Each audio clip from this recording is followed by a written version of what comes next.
Hello and welcome to my YouTube channel. आज हम लोग पढ़ने वाले Newton's law of motion.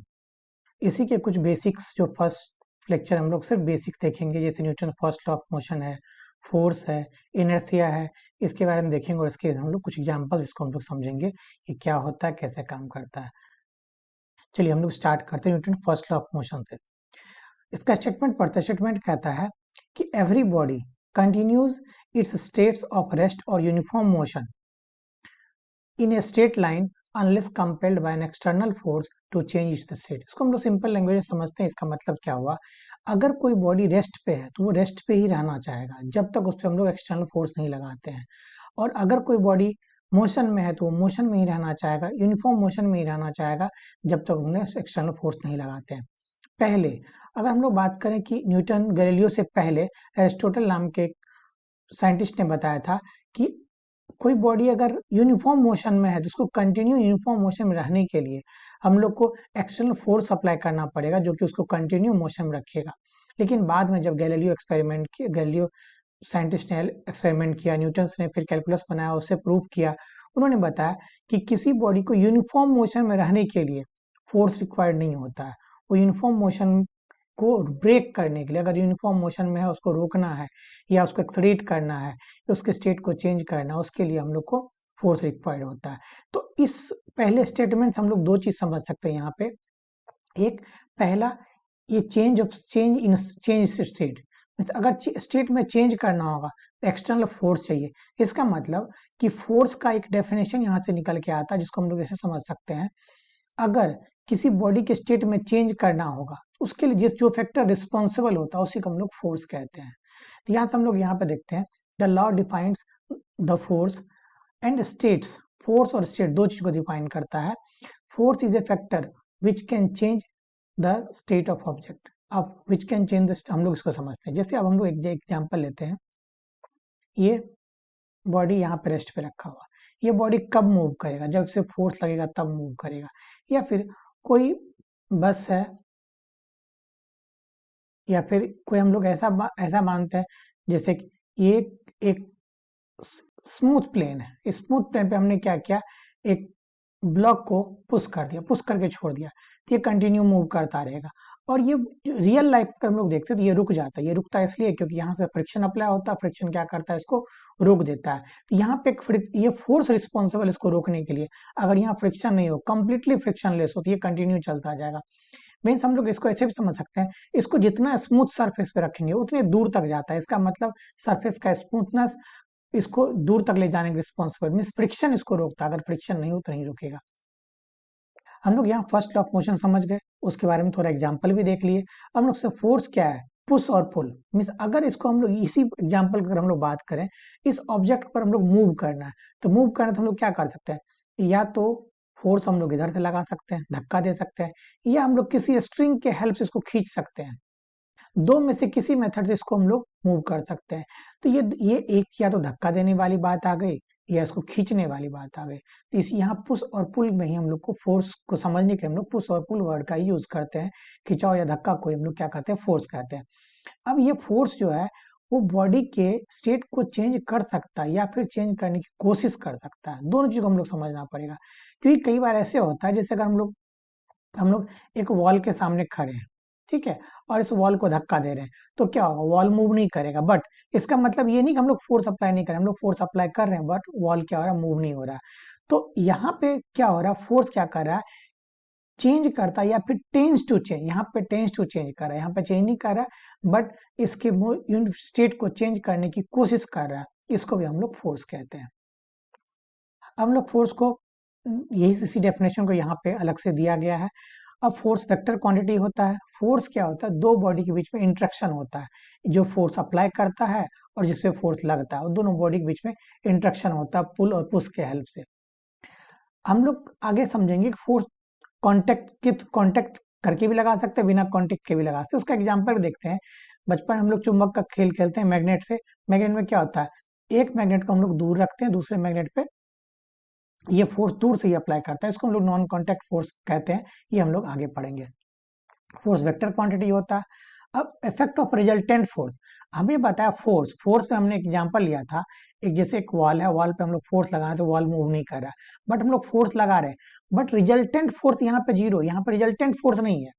Resultant force क्यों नहीं, जहां से ये वॉल अटैच्ड है ग्राउंड से, ये वाला फोर्स हमारे फोर्स को कैंसिल कर रहा है, इस पर रिजल्टेंट फोर्स जीरो हो रहा है, इसलिए इसमें मूवमेंट नहीं हो रहा है। तो हम लोग यहाँ पे समझते हैं effect of resultant force mean a non zero resultant force, non zero अगर रिजल्टेंट हमारा नॉन जीरो नहीं हुआ तब क्या होगा, क्या क्या प्रोड्यूस करता, क्या इफेक्ट होगा, इसके बारे में समझते हैं। पहला, ये क्या कर सकता है, बॉडी के स्पीड को चेंज कर सकता है। स्पीड को चेंज करने का मतलब ये हुआ, बॉडी रेस्ट में है, पहले इसका स्पीड हमारा जीरो है, थोड़ी देर के बाद ये हो सकता है ये बॉडी हमारा 5 मीटर पर सेकेंड से मूव कर रहा हो, तो ये हो गया हम लोग का पहला वाला। दूसरा है, बॉडी क्या, ये क्या करता है, डायरेक्शन चेंज कर सकता है। मीन्स बॉडी पहले इधर जा रहा था, मान लो कि एक बच्चा खिलौने से खेल रहा है इधर से, और तुमने पैर मार दिया, पैर मारने के बाद क्या हो, ये इधर चला जाएगा, सडनली ये इधर जा रहा था इधर चला गया, तो ये वो फोर्स से डायरेक्शन को चेंज करना। या फिर ऐसा हो सकता है फोर्स एक साथ दोनों काम करे, वेलोसिटी भी चेंज करे, डायरेक्शन भी। इसी केस हम लोग एग्जाम्पल, अगर हम जोर से मारते हैं तो क्या हो जाता है, इसका इसका स्पीड भी चेंज हो जाता है और फिर डायरेक्शन भी चेंज होता है, दोनों हो जाता है।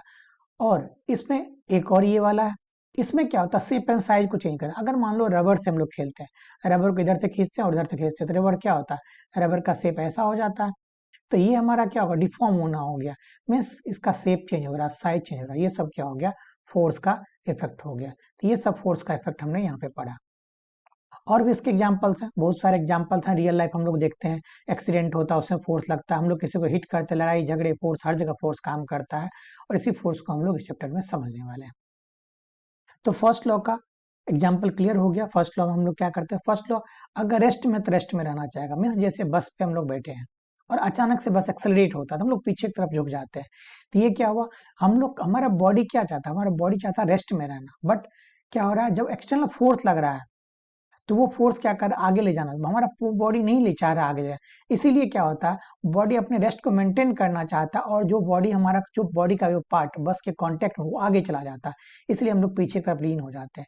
दूसरा एग्जाम्पल देखते हैं, अगर बस में अचानक से ब्रेक लगती है, हम लोग आगे की तरफ झुकते हैं, आगे की तरफ झुकने का रीजन क्या है, वो भी हमारा इनर्शिया या फर्स्ट लॉ के कारण ही होता है, वो हम लोग यूनिफॉर्म मोशन में चलते रहते हैं, अचानक से ब्रेक लगती है, तो हमारा बॉडी जो मोशन में रहता है वो क्या चाहता है, रेस्ट में आना, रेस्ट में नहीं आना चाहता, वो मोशन में रहना चाहता है, इसीलिए वो आगे की तरफ झुक जाता है। लेकिन जो बॉडी का पार्ट बस के कांटेक्ट में है तो वो क्या होता है, इंस्टेंटली रेस्ट में आता है, इसलिए ऐसा होता है।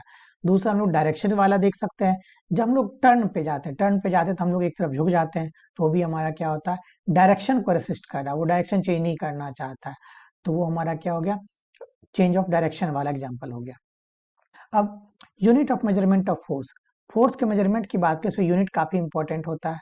तो यूनिट की बात करें तो इसमें एक एसआई यूनिट होता है न्यूटन, जो कि हम लोग काफी वाइडली यूज करते हैं, ठीक है। दूसरा हो गया हमारा सीजीएस यूनिट, सीजीएस यूनिट क्या होता है, डाइन होता है। तो अब इस यूनिट को, न्यूटन को हम लोग ऐसे भी लिखते हैं, इसको न्यूटन को लिखते हैं केजी मीटर पर सेकेंड स्क्वायर, और डाइन को हम लोग लिखते हैं, सीजीएस यूनिट है ग्राम सेंटीमीटर पर सेकेंड स्क्वायर। तो ये इस फॉर्मेट हम लोग को दोनों में से किसी फॉर्मेट में लिखे, दोनों का मतलब सेम होता है, ठीक है। अब अदर यूनिट में अगर हम लोग बात करें, एक होता है केजी वेट या फिर केजी फोर्स, ये समझना, इसमें थोड़ा कंफ्यूजन होता है कई बार बच्चों को, इसमें केजी वेट और केजी फोर्स को समझना जरूरी है। और इसी का सीजीएस में हमारा आ गया ग्राम वेट या ग्राम फोर्स, ये क्या होता है ये हम लोग समझते हैं। पहले हम लोग कन्वर्जन देख लेते हैं। कन्वर्जन होता है 1 kg weight equal to 9.8 newton होता है, इंपॉर्टेंट है, इसको हम लोग को याद रखना है, ठीक है। 1 gram weight equal to 980 dyne होता है, और 1 न्यूटन इक्वल टू 25 डाइन होता है, तो ये सब कन्वर्जन है। और डायमेंशन की बात करें, डायमेंशन मास में 1 हो गया, लेंथ में 1 हो गया, टाइम में -2 पावर है, तो ये सब इसका डायमेंशन ऑफ फोर्स हो गया। अब किलोग्राम फोर्स को हम लोग डिफाइन करते हैं, ये वाला किलोग्राम फोर्स, इसको हम लोग डिफाइन करते हैं। इसमें क्या हो रहा है, किलोग्राम फोर्स क्या कहता है, the force with which earth attracts A 1 kg body towards its centre is called kilogram force. 1 kg body को अर्थ कितने कितने फोर्स से खींच रहा है, तो उसी फोर्स को हम लोग बोलते हैं। अगर न्यूटन में दिया हो फोर्स तो हम लोग उसको केजी फोर्स में कैसे कन्वर्ट करें, तो force in newton divide by g. G हमारा एक्सेलरेशन ड्यू टू ग्रेविटी है, जहां पे फाइंड करना एक्सेलरेशन ड्यू टू ग्रेविटी जो भी होगा उसका वैल्यू देंगे। यूजुअली इसका वैल्यू 9.8 होता है, इसलिए यहाँ कन्वर्जन में 9.8 लिखा हुआ। यार सरफेस पे ये हमारा काम करेगा। हम लोग थोड़ा इसके आगे बढ़ते हैं। अब हम लोग फोर्स को समझते हैं। फोर्स फर्स्ट लॉ से हम लोग फोर्स का डेफिनेशन मिल गया। हम लोग फोर्स को समझते हैं, फोर्स क्या कर सकता है।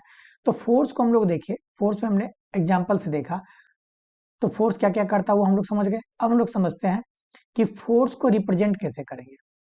फोर्स को रिप्रेजेंट करने के लिए हम लोग क्या क्या रिक्वायरमेंट है। तो जैसे हम लोग बोलते हैं कि जैसे मान लेते हैं कि एक ब्लॉक रखा हुआ है, ऐसा हम लोग बोल रहे हैं, इस ब्लॉक पे 5 न्यूटन फोर्स लग रहा है। अब यहाँ पे क्या है, यहाँ पे पहला समझना हम लोग मैग्नीट्यूड ऑफ फोर्स, ये जो 5 न्यूटन है ये क्या मैग्नीट्यूड ऑफ फोर्स है।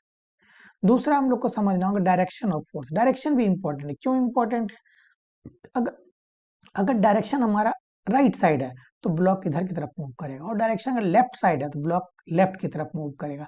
इसीलिए डायरेक्शन भी इंपॉर्टेंट है। और अगर सेम फोर्स पे अगर हम लोग इधर से ले आए, यहाँ पे ग्राउंड रहती है, किधर ही मूव नहीं करेगा, इसलिए डायरेक्शन इंपॉर्टेंट है। तीसरा और important point of application of force, हम लोग डिपेंड करता है कि हम लोग कहाँ पे फोर्स अप्लाई कर रहे हैं। अगर मान लेते हैं कि हमारे पास इस तरह का एक स्टिक है, स्टिक में अगर हम लोग, ये स्टिक थोड़ा थिक है, अगर हम लोग यहाँ पे फोर्स लगाएंगे तो इजीली मूव करेगा, लेकिन यहाँ पे फोर्स लगाएंगे तो ये इसके गिरने के चांसेस बढ़ जाएंगे। तो यहाँ पर हम लोग पॉइंट किस पॉइंट पे अप्लाई करते हैं, इस बात पे भी फोर्स काफी डिपेंड करता है। इसलिए ये तीनों चीजें हम लोग को समझना होगा, कहाँ पे अप्लाई हो रहा है ये भी जानना जरूरी होगा, तभी हम लोग फोर्स को कंप्लीटली रिप्रेजेंट कर सकते हैं। अब हम लोग टाइप्स ऑफ फोर्स देखते हैं। जो 4 फंडामेंटल फोर्सेज इन नेचर है उसको हम लोग, 4 फंडामेंटल फोर्सेस कौन कौन से, एक ग्रेविटेशन फोर्स है, इसको हम लोग ग्रेविटेशन चैप्टर में देखेंगे, 11th में ही है। इलेक्ट्रोमैग्नेटिक फोर्स, इसके बारे में हम लोग 12th में मैक्सिमम कोर्स में हम लोग इलेक्ट्रोमैग्नेटिक फोर्स ही पढ़ना है, इलेक्ट्रोस्टैटिक फोर्स अलग पढ़ना, मैग्नेटिक फोर्स अलग पढ़ना। उसके बाद आता है स्ट्रॉन्ग न्यूक्लियर फोर्स, इसको भी हम लोग 12th में पढ़ना है न्यूक्लियर चैप्टर में, और वीक न्यूक्लियर फोर्स ये भी हम लोग को 12th में पढ़ना है। इसका थोड़ा सा हम लोग ब्रीफ आइडिया यहाँ पे ले लेते हैं, क्योंकि यहाँ पे हम लोग जो कुछ फोर्स पढ़ने वाले इसी टाइप में आते हैं, इसलिए इसको हम लोग बेसिकली थोड़ा समझेंगे, ज्यादा इसमें हम लोग डीप में नहीं जाएंगे। इलेक्ट्रोमैग्नेटिक फोर्स क्या होता है, ये दो बॉडी के बीच में लगता है, और कब लगता है, इलेक्ट्रिक चार्ज के कारण लगता है। ये दो बॉडी के बीच में लगता है, इलेक्ट्रिक चार्ज के कारण लगता है, इसलिए इसको हम लोग इलेक्ट्रोमैग्नेटिक फोर्स कहते हैं। इसका कैरेक्टरिस्टिक क्या होता है, ये अट्रैक्टिव और रिपल्सिव दोनों हो सकता है। लॉन्ग रेंज फोर्स होता है, काफी लॉन्ग रेंज तक काम करता है। This depend of nature of medium between the charge particle, charge particle बीच में मीडियम क्या उस पर डिपेंड करता है। और लास्ट में सबसे इंपॉर्टेंट, इसी को बताने के लिए हम लोग मेनली ये टॉपिक अभी पढ़ रहे हैं, वरना इसका नीड नहीं था। All macroscopic force except gravitational force, macroscope, macro means होता है लार्ज, तो लार्ज लेवल पे जो भी फोर्स लगता है, बड़े बड़े ऑब्जेक्ट में जो फोर्स लगता है, मीन्स माइक्रोस्कोपिक मतलब होता है इलेक्ट्रॉनिक लेवल पे। माइक्रोस्कोपिक जो ब्लॉक पार्टिकल हम लोग जैसे देखते हैं, ये माइक्रोस्कोपिक पे आ जाएगा। तो माइक्रोस्कोपिक में हम लोग देखें सब इलेक्ट्रोमैग्नेटिक है। जैसे एग्जांपल के लिए tension force, friction force, normal reaction, muscular force, spring force, ये सब हमारा क्या हो गया, इलेक्ट्रोमैग्नेटिक फोर्स हो गया। इसके बारे में हम लोग डिटेल में पढ़ेंगे, एक एक फोर्स को हम लोग को समझना होगा, क्योंकि इसको बिना समझे हम लोग इस चैप्टर को पढ़ ही नहीं सकते, तो हम लोग डिटेल में पढ़ेंगे। बस ये जानना कि ये सारा फोर्स इलेक्ट्रोमैग्नेटिक कैटेगरी में आता है, इसी के लिए हमने इस टॉपिक को डिस्कस किया है। हम लोग आगे बढ़ते हैं। अब एक प्रॉपर्टी आता है इनर्शिया। इनर्शिया फर्स्ट लॉ में जो प्रॉपर्टी है, फर्स्ट लॉ से ही आता है इनर्शिया। इनर्शिया क्या कहता है, जो बॉडी में चेंज को रेसिस्ट करने की प्रॉपर्टी, उसी को हम लोग क्या बोलते हैं, इनर्शिया बोलते हैं। बॉडी जब मूव करता है, जैसे हमने बोला बॉडी मूव कर रहा है, तो अचानक से हम रोकते हैं, तो रोकने के लिए फोर्स लगाना पड़ता है, वो रुकना नहीं चाहता, वो रेसिस्ट करता है, उसी को बोलते हैं इनर्शिया। या फिर रेस्ट में उसको मूव करने के लिए हम लोग को फोर्स लगाना पड़ता है, तो वो जो अपने मूवमेंट को रोकना चाहता है, उसी को हम लोग इनर्शिया बोलते हैं। डेफिनेशन समझ लेते हैं। Inertia is the property of a body due to which it opposes any change in its state, means अपने चेंज में स्टेट को अपोज करता है, इसी को हम लोग इनर्शिया बोलते हैं। Mass of a body is the measure of inertia of translation motion. यहाँ पे ट्रांसलेशन मोशन लिखा हुआ है, इसका मतलब ये है कि अगर ट्रांसलेशन मोशन वाले इनर्शिया को हम लोग क्या बोलते हैं, मास बोलते हैं। ये अगर रोटेशनल मोशन वाला होता है, मोमेंट ऑफ इनर्शिया बोलते हैं। बस हमने नाम बता दिया, कंफ्यूजन अभी नहीं पालना है, क्योंकि ये वो हम लोग रोटेशनल मोशन देखेंगे, ये हम लोग बस मास देख रहे हैं। It's difficult to change its state of rest. हम लोग चेंज, अगर हैवियर मास होगा तो उसको चेंज करना काफी, उसके रेस्ट स्टेट को चेंज करना काफी मुश्किल होता है। जैसे कि बॉल आ रहा है, बॉल को हम लोग इजीली रोक देते हैं, अगर 5 मीटर पर सेकंड से आ रहा है या 10 मीटर पर सेकंड से आ रहा है तो हम लोग रोक सकते हैं। बट ये अगर ट्रक आ रहा है तो हम लोग रोक नहीं पाते, क्योंकि उसका मास काफी ज्यादा होता है। Mass of a body is quantitative और numerical measure of body inertia. Inertia के न्यूमेरिकल मेजर क्या होता है? मास होता है, इसलिए मास। अब larger the inertia of a body more will be mass, means जिसका इनर्शिया ज्यादा होगा उसका मास ज्यादा होगा, या जिसका मास ज्यादा होगा उसका इनर्शिया लार्जर होगा। Inertia directly proportional to mass, इस पे बेस पे एक हम लोग एग्जांपल भी कर लेंगे आगे। तो ये हम लोग समझते हैं inertia of rest. Inertia of rest means जो बॉडी रेस्ट में रहना चाहेगा। जैसे एग्जांपल के लिए हम लोग मानते हैं छोटा सा, मान लो मैंगो ट्री हो, उसमें छोटा छोटा मैंगो लगा हो, तो हम लोग तोड़ने के लिए क्या करते हैं? पेड़ को हिला देते हैं। पेड़ को हिलाने से पहले क्या था, वो जो मैंगो का छोटा मैंगो था वो क्या पहले रेस्ट पे था, और वो कंटिन्यू रेस्ट पे ही रहना चाहेगा। बट क्या हो रहा है, हमने जब ट्री के ब्रांच को हमने क्या किया? सेक किया, उसको हिला दिया। हिलाने से क्या हुआ, वो जैसे ही वो हिलने लगता है तो वो क्या होता है, यहाँ पे अनस्टेबिलिटी आता है, तो ये बॉडी मोशन में आ गया, बट ये रेस्ट में रहना चाहेगा। इसलिए क्या होता है, ये यहाँ से डिटैच होता है और ये टूट करके नीचे गिर जाता है। एग्जाम्पल हो गया, ट्रेन में सडनली स्टार्ट हो जाता है तो पैसेंजर जो आगे पीछे की तरफ झटका लेता है, ये एग्जाम्पल पहले देख चुके हैं। जैसे ब्लैंकेट में होता है, ब्लैंकेट में क्या होता है, ब्लैंकेट को अगर हम लोग जोर से ट्रम्बल करते हैं, हिलाते हैं, तो क्या होता है, पार्टिकल फॉल ऑफ हो जाता है। या फिर हम लोग स्टिक से पीटते हैं तो जो डस्ट पार्टिकल होता है वो बाहर नीचे बाहर निकल आता है, वो भी इनर्शिया ऑफ रेस्ट का एग्जाम्पल है। इनर्शिया ऑफ मोशन, सडनली अगर रुकता है तो फिर हम लोग को ऐसा फील होता है, पीछे की तरफ हम लोग जो आगे की तरफ झुक जाते हैं, तो वो क्या हो गया, इनर्शिया ऑफ मोशन हो गया। या फिर अगर मान लो मूविंग ट्रेन, मूविंग बस से कोई आदमी नीचे गिरता है तो वो आगे की तरफ गिरने के उसके चांसेस होते हैं, अगर वो उतरता है या फिर जंप करता है तो आगे की तरफ, ये भी हमारा इनर्शिया ऑफ मोशन का एग्जाम्पल हो गया। ऐसे भी और भी एग्जाम्पल है। इनर्शिया ऑफ डायरेक्शन, जब हम लोग टर्न पे लेते हैं, शार्प टर्न लेते हैं, हम लोग एक साइड में झुक जाते हैं, वो भी हमारा क्या हो गया, इनर्शिया ऑफ डायरेक्शन का एग्जाम्पल हो गया। Rotating wheel of a throw mud, जैसे हम लोग गाड़ी में देखते हैं, साइकिल में, मोटरसाइकिल में, अगर रोटेट करता रहता है व्हील तो उसमें जो मड लगा होता है वो क्या होता है, दूर की तरफ जाता है। दूर की तरफ क्यों जाता है? क्योंकि वो डायरेक्शन क्या करता है, अपना मेंटेन करना चाहता है डायरेक्शन।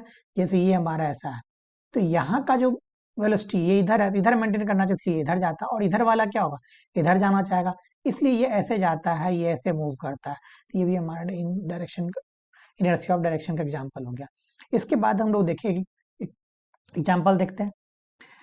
ये काफी इनर्शिया को समझने के लिए काफी इंपॉर्टेंट है। कई बार इनर्शिया को मोमेंटम से मिक्स करके कंफ्यूज किया जाता है, इसलिए हम लोग यहाँ समझेंगे इनर्शिया, हम लोग सिर्फ मास को समझेंगे, मोमेंटम को हम लोग इनर्शिया के साथ कंफ्यूज नहीं होना।